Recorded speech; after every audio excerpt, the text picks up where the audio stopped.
Gallup poll from this past December found that an astounding 85% of people are unhappy in their jobs. 85%. Ladders, a job search company, listed 9 reasons why they believe people stick with jobs they hate. First, they're afraid of risk. What if the next job is worse? Second, learning something new may be hard. I'll be revisiting this one in a few minutes. Third, even though they despise the 8 hours they spend every day in their cubicle, they love the pay and the benefits. Fourth, and I love this one, they love to complain. I definitely believe that some people, a lot of people, just like to complain. They also may be afraid of what their parents may think if they hop from job to job. Ladders also believes that some may simply like their title. As Ladders puts it, they may enjoy being the vice president of boring than be seen as one who is trying to make their dreams happen. Another reason is that they have responsibilities. They have a mortgage, college loans, kids, etc. Admittedly, for too long, I was in this bucket. And lastly, they're afraid of being wrong. They're afraid of what people may say if they attempt to do something they enjoy and fail. Simon Sinek is a motivational speaker and author. His TED Talk in 2009 on the concept of why has received over 40 million views and is the 3rd most watched on TED.com. I myself have watched that video countless times. He once said, "Working hard for something we don't care about is called stress. Working hard for something we love is called passion." So according to Sinek and the Gallup poll, 85% of people are stressed for about 8 hours per day for 5 days a week. I definitely believe that many people push their passion to the side in exchange for the comfort of knowing they get a paycheck each week or every other week. I agree with the 9 reasons Ladders outlines and why people stick with jobs they hate, and especially their second reason, which is people don't want to venture out to a position they love because it may be too hard. Let's couple this one with a 10th reason, which is people do not like to work hard. Most people want to win the lottery, both literally and figuratively. They want the riches without dirtying a nail. Unfortunately, that's not the way the world works. You not suddenly wake up and are great at what you do. It takes time to become great at something.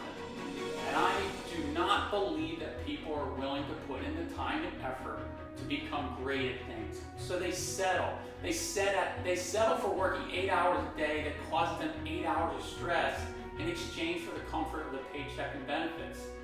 The Aspen Institute conducted a now famous study on youth participation in sports. They found that the #1 reason why kids quit sports is because they're not having fun. Kids are quitting sports by the age of 13 at a faster rate than ever before. So naturally, many people begin talking about this study. And understandably, we need kids involved in sports for both the physical and the mental benefits. So just as adults are unhappy in their jobs, kids are unhappy in sports. But I don't think the real issue is being identified. You read all sorts of news stories, blogs, opinion pieces, and everyone simply states that we need to make sports fun again for kids. But what does that mean? Fun can have so many different definitions, and fun can mean different things for a kid as they progress in age. And when you coach a team sport, fun for one kid may not be fun for another kid. So how do you find that balance? Listen, when we talk about keeping kids engaged, everyone agrees that they stay engaged when they enjoy what they're doing. And they will enjoy what they do when they are good at what they do. Let's think about this a little deeper. You have 2 kids playing a Little League baseball game.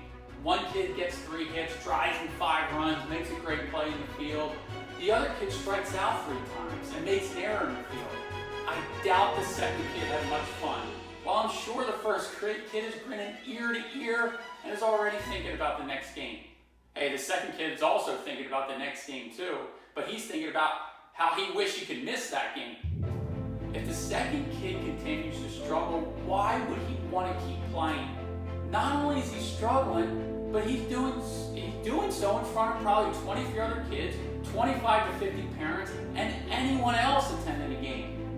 Everyone sees him struggling, and for a kid that is soon to be a teenager, this is something they would rather avoid. So of course these kids are quitting. I would have to assume that when the Aspen Institute ran their study, They didn't ask kids if they stopped having fun because they were no good at the sport. So what do? We need to focus on development. We need to develop passions. You don't stumble upon passions. If we want kids to stick with things, we have to help them get better at what it is they're doing. We have to challenge them to improve their skill, whether it's in sport, playing an instrument, learning a subject, whatever. If we want them to stick with something and create that passion, we need them to understand that it takes effort and hard work. Mark Cuban, the billionaire investor that stars on Shark Tank and owner of the Dallas Mavericks, once said that when you work hard at something, you become good at it. When you become good at doing something, you'll enjoy it more. When you enjoy doing something, there's a very good chance you will become passionate or more passionate about it. And when you're good at something, passionate, and work even harder to excel and be the best at it, good things happen. So what he's saying is that your passions develop from the things you work most hard at and become better at doing. My advice to young kids is this: pursue your dreams and attack them with an unmatched work ethic. You'll stumble. You'll hit points in your journey where you will fail or struggle.